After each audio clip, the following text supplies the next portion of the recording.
Hold on. Oh, There we hey, go. there we go. Hey, All it's right. live. Are we ready to start here, guys? Yeah. Yeah.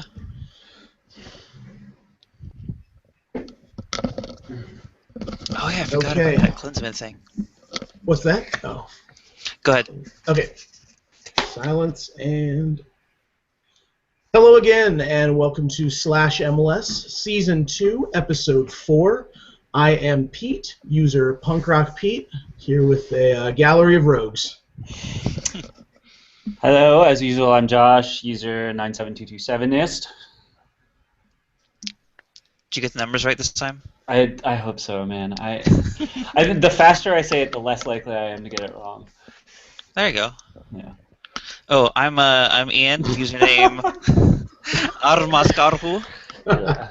And I'm Dennis. Professional operation. And I'm Dennis. My username's Denmark. Yeah. Dennis, you have the most common sense name of us. But Absolutely. it's not the safest one to use. It's kind of nice to have some distance from your real name and your nickname, I guess. But Yeah. it is what it is. So. All right, well, jumping straight into it, guys, I'd say one of the biggest pieces of news this week was the half announcement of Miami coming to MLS. Yeah, you called that, Pete. Good job. You know, I felt like I was on the spot to come up with a prediction, and I wasn't super confident, but I felt like it was a 50-50. I'm glad it panned out. Well, I mean, I'm glad I was right. I'm not glad it worked out the way that it did. I think we all probably would have liked to have a little bit more information. Maybe colors, crest, location, Name. something like Yeah. that. Name would be great, yeah. I was really excited to start hating whatever the Miami team was, but I guess I'll have to wait a bit. Yeah, that announcement was a huge waste of time. I'm why did Don Garber even go down there? I don't know. I was I was a lot disappointed. I was also a lot disappointed in a lot of the questions that were asked of Don Garber. Like this, I remember this one Miami media member said something like, "Do you think putting an MLS team in Miami is closer to your goal of making MLS the best league?" And what is Don Garber going to say to that? No.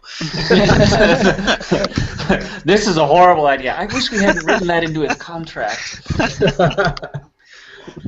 Yeah, I feel like MLS is trying to ride this crest of major announcements that we've seen over the last year. From huge international signings to national players coming home and two new, franchises being announced. It's kind of it was surprising to me too that Garber was there. I couldn't believe that they made such a big deal for kind of a, hey, this is the direction that we're going, and hopefully it works out. It kind of worries me a little bit because it seems like all these big expansion announcements, it almost feels like a pyramid scheme or something, like they're keeping the league in the world's eye just by announcing new franchises, so Wait, like MLS and pyramid schemes? Is that... Well, because, there was, so New York being announced was a huge deal, and then suddenly Toronto... doing all of its players is a huge deal, and now they're kind of like, guys, we got to keep this going. Like Miami, what's next? The DC Stadium. Well, yeah. Hey, international news. That's I just have that as international news. The thing that gives me the most. The thing that's got me the most karma was the DC United Stadium thing that I posted to RLS before anybody else. So it was a big deal, and back then, I'm a little bit miffed. Honestly, that Don Garber didn't go to our stadium announcement, but he went to this stupid Miami thing. Well, I think the big difference here is that you have a household name like David Beckham, and I think the league's purpose in doing this is to, when you watch SportsCenter that night, what was on there? MLS announcement, Miami Beckham. Right? Yeah. I mean, it was a big advertisement. It got the word out to, I'm sure we got some people who never even heard of MLS who were just learning about the league that night, right? So anytime you have these big names and these big announcements, you got to get Garber out there. You got to get his face on TV. You got to get Beckham. And I mean, the reason people watch and care is because of Beckham. But the message at the end of the day is, good MLS, we're trying to do something. Here's our commissioner. This is what he looks like. This is his vision. And it's a big introduction. We've seen it as fans thousands of times over of MLS, but there's people out there who are just discovering it, and this is the way MLS is doing it to get easy marketing, and it's a really smart way to market the league as a whole to the North American continent. Mm-hmm. And that's a good point. Oh, go ahead, Josh. Oh, I was just going to ask whether your owner is an underwear model as well. Because maybe if he was, your stadium announcement would be a bigger deal. Well, I was pleased that David Beckham went as a Super Bowl commercial to pump up his new soccer team. Yeah. No, but oh man, I totally had a. Oh right, okay. So yeah, no, Dennis, you bring up a good point. I feel like when Orlando was announced, and that's going to be an actual team. They have a real starting date and everything, but that didn't make SportsCenter because it's Orlando and no one really recognizable is in that franchise, at least not yet. Whereas this Miami probably got a lot of coverage on the national media here, so that's. And I mean, you look interesting. at New York a couple of months back, right? I mean, maybe more than a couple of months at this point now. But yeah, you look at that, and that's another good example. I mean, you got big names and big money there too. You look at the TFC announcements. I mean, I don't know if it's a national thing, but I mean, it was a pretty big deal for a lot of sports. You're hearing Bob Bradley come over. So these little moves that they're making, they're big moves and they're putting in a lot of money, but at the same time, they're getting a lot of good advertising and word out there. It's always good.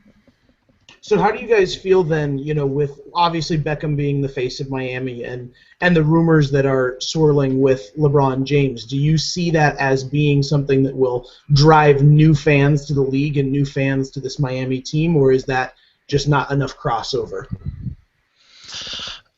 I think LeBron James helps. He can only help because he's built his brand into a much more significant place than, say, Kobe Bryant or Kevin Durant or really any of the basketball stars. I know he's a better basketball player, but his brand is significantly better, more so than his play or whatever. I really honestly have no idea how that fits in because I don't know that there's a whole lot of precedent. I mean, I know it'll generate interest in the NBA circles, in that I listened to a basketball podcast today that was wondering if LeBron's leaving Miami, and if he has a stake in an MLS team, he's almost 100% sure, he's almost 100% not leaving Miami. But do people care beyond that LeBron is into an MLS team? I don't know. I mean, I think LeBron is an interesting case because I think he's into the league as a whole. I read reports that when Defoe's mother was in Toronto at a basketball game and Toronto was playing against Miami, Toronto Raptors against Miami, LeBron actually went up to her like in between quarters or something like that. I don't know exactly when it was, and said, "Come to Canada. The people in Canada are really nice. I mean, you're going to have a great time here with your family." So I think he's helping more than one team, and I think he's more involved with MLS as a whole as opposed to maybe Miami, but I'm not sure that we're seeing that so much on the surface. I think in a couple of months' time, you'll see more and more of it. Because I think I've noticed a trend coming with LeBron James, a little bit here, a little bit there. I mean, you see his Twitter, he's talking about soccer from time to time. Not very often, it's rare, but it does happen. So, that's really cool, at least. I mean, it can't hurt to have LeBron's branding and his motivation behind MLS, and maybe when he retires from basketball, that'll be a larger focus of his. So that's not going to be bad. And I think that talking about Toronto and international superstars is a good segue for Dennis to tell us a little bit about the news up in Toronto this week. Okay, so today is a perfect day to talk about it because Toronto had its first media day of the year. Well, they only have 1 year, so it's the first one of the year anyway because it'll be the last one. But it's where they get right. It makes sense.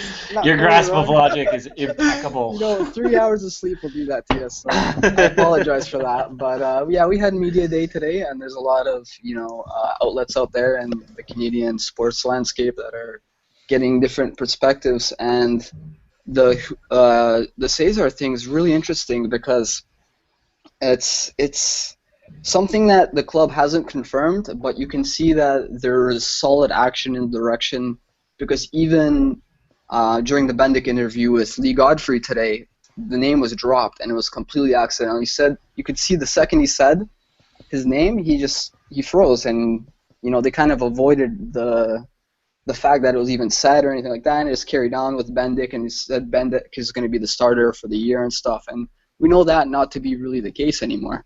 So I mean, Bendik tweeted about it already. Right, and that's the thing, is like the club itself, you have this weird thing where the club itself hasn't come out and officially said, okay, we got him, right? But Bendik's saying, on the other hand, well, I'm really happy to be learning from a great guy. Great attitude from the guy, by the way. I don't think yeah, classy, say that, classy right? response. Like, way to go with that. Like, that's the right attitude to have, you know?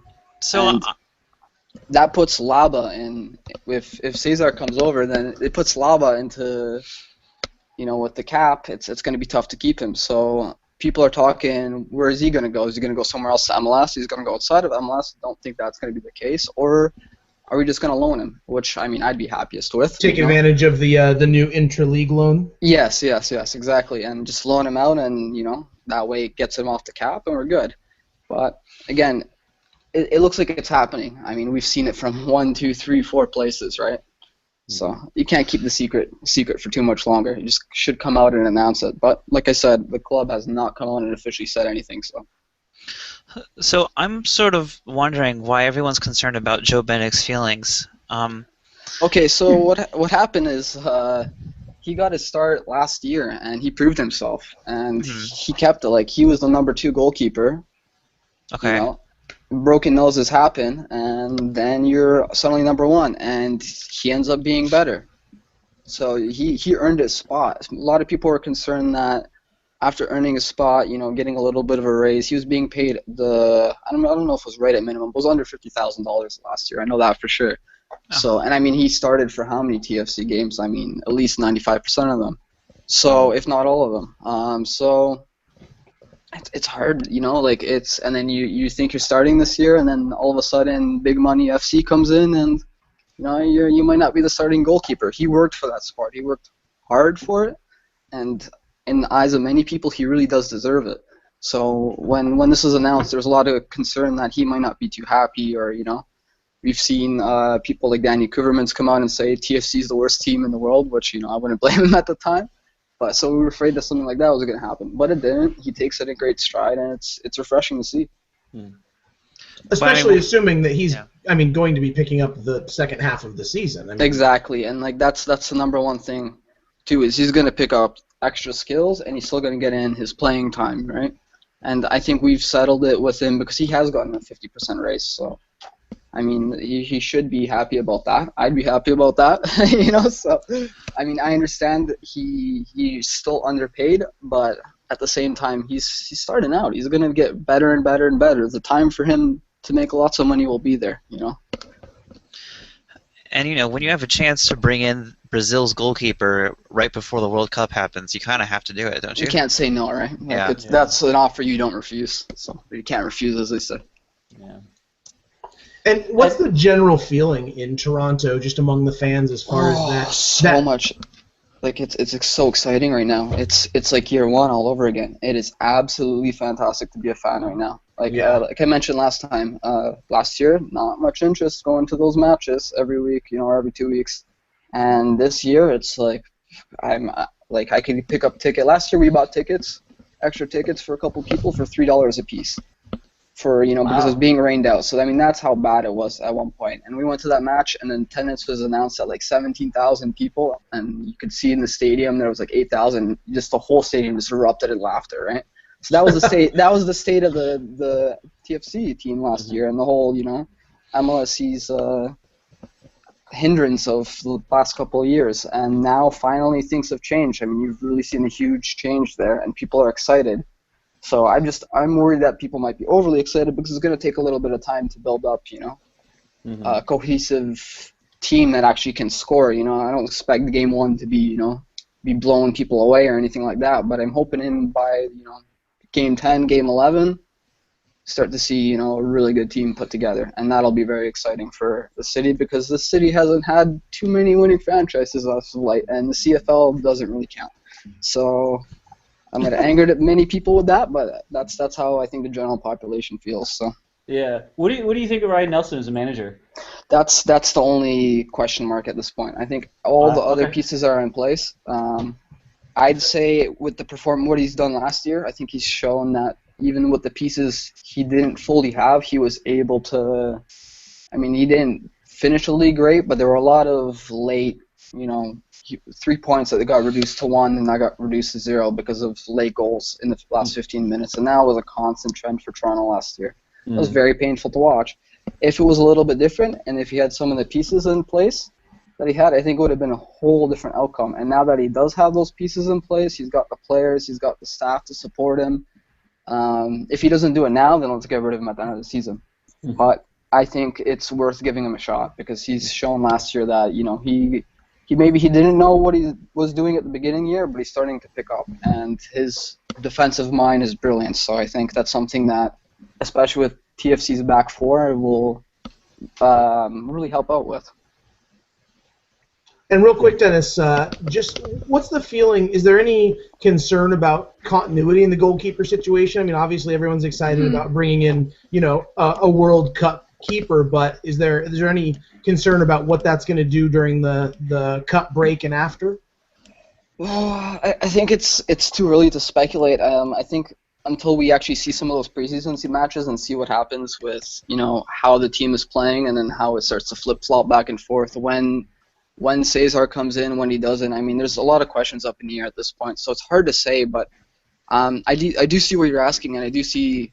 I mean, I don't want to say the point that you're trying to make, but there is a kind of a point behind that question, right? And right. I do see the situation that could arise where there could be some instability because of goalkeeper changes. But what happens? I mean, the pieces aren't even in place yet, so to speculate that far down the road is hard to say. But yeah, you're right. That's something to look out for, definitely. Okay. Well, while we're talking about World Cup players, Jurgen Klinsmann made some comments this week about the U.S. team and their apparent lack of belief in themselves. Where are we falling on that, guys? I'm okay with it. I'm okay with what Klinsmann said. And the biggest reason is that, I mean, yeah, it's sort of a broad statement, and I mean, people in general aren't big fans of other people making broad statements about whatever. But I gotta defer to the judgment of Jurgen here. I mean, he knows better than any of us talking about it what is going on in the minds of the soccer players themselves, what's going on in the minds of all of the people in Europe who are keeping Americans down or keeping them out, which I still think is a perception that is not invalid. Americans are severely undervalued, underrated in Europe, possibly more. I don't think it's hyperbolic to say possibly more than those from any other nationality. And it comes down it comes down to belief. Is he might be right. I'm going to go ahead and say he probably is right. Whether or not that matters, whether or not he was targeting certain people like Michael Bradley and Clint Dempsey, that might motivate them. It might not. I don't know. Maybe that was his purpose. Maybe it wasn't. I'm not sure.